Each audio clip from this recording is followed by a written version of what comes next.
Қайырлы күн, құрметті оқырмандар, қалдарыңыз қалай? Бүгін мен сіздермен өте дәмді салаттың рецептісімен бөліспекшімін. Және де жасалу жолы ең оңайы, және де уксуссыз, аспиринсіз жасалынатын, жабылатын салат. Менің жасалуыммен болады. Бұл өте дәмді, жартылай ашты етіп дайындасаңыздар да болатын икра салаты. Дәміне қарай өздеріңіздің қалауларыңызша. Жасамас бұрын видеоны міндетті түрде толық соңына дейін көріп алыңыздар. Осы ингредиенттердің барлығы қажет, жақсылап жуылуы тиіс: қызанақ, болгар бұрышы, және де сәбіз, ашты бұрыш, пияз, және де ең соңғысы сарымсақ. Міне байқағандарыңыздай мен барлығын ет тартқыштан өткізетіндей етіп турап қойдым. Ең алдымен сарымсақты бөлек тартып аламыз. Ет тартқыштан менде видеода түспей қалыпты. Бөлек бір шетке қойып қоямыз, себебі салатымыз пісер кезде ғана салынады. Енді ет тартқыштан сәбізді өткізіп жатырмын. Жақсылап барлығын өткіземіз. Ендігі кезек болгар бұрышында. Жақсылап барлығын өткізіп алыңыздар бұнында. Болгар бұрышын тартып болғаннан кейін бірден мен ашты бұрышты қосып тартып жатырмын.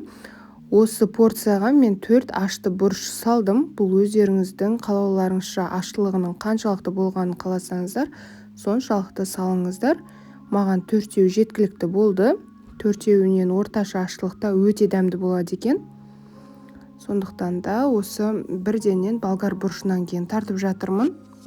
Ең соңғысы қызанақтарды да дәл осылай түгелімен өткізіп алыңыздар ет тартқыштан.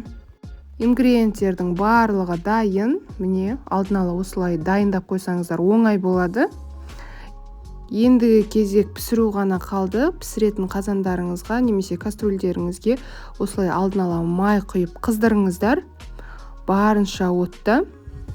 Май қызғаннан кейін бірденен осы пияздарымызды салып жақсылап сап-сары етіп қуыратын боламыз. Дәл тамаққа қуырғандай. Орташа отта қуырыңыздар, пияз күйіп кетпесін.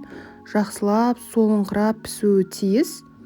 Міне дәл осындай сарғыш түсті болып солыңқырап піскен кезінде пияздың бетіне сәбізді салып тағы да 5 минуттай қуыратын боламыз сәбізді орташа отта. Жақсылап араластырыңыздар, асты жабысып қалмасын. Сәбіз кішкене құрғақтау келгендіктен жабысып қалуы мүмкін. Сондықтан қасында тұрып қозғап тұрыңыздар. 5-6 минут толық қуырылуы керек. Жақсы қуырылған сәбіздің бетіне енді болгар бұрышымыз салып, оны да 5 минут бойы жақсылап қуыратын боламыз. Араластырып отырып, күйіп кетпесін. 5-6 минут максимум жетеді орташа отта.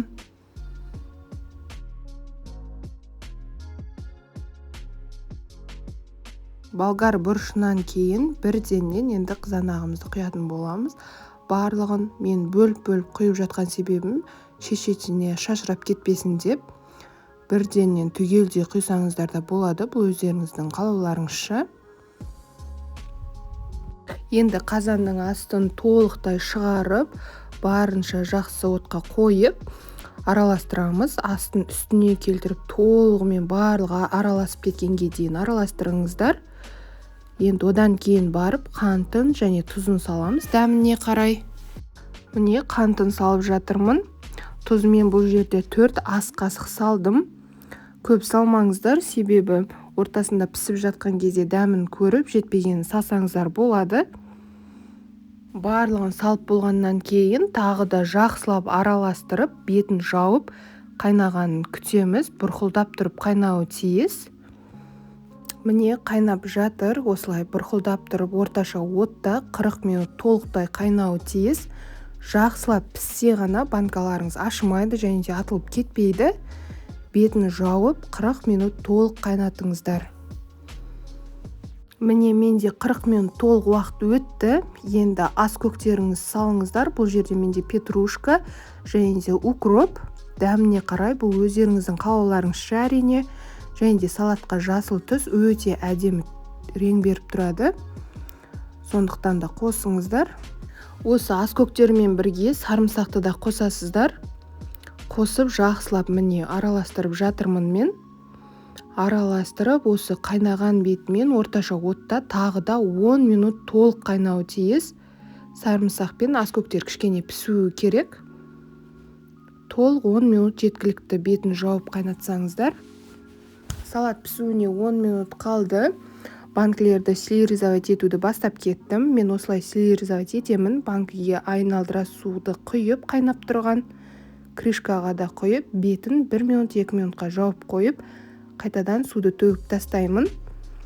Буға да стерилизовать етсеңіздер болады. Бұл әркімнің өзінің қалауынша. Тек жақсылап стерилизовать етсеңіздер болғаны себебі салат ашып кетеді, егерде бір нәрсе дұрыс болмаса. Міне, осымен банкаларымыз дайын.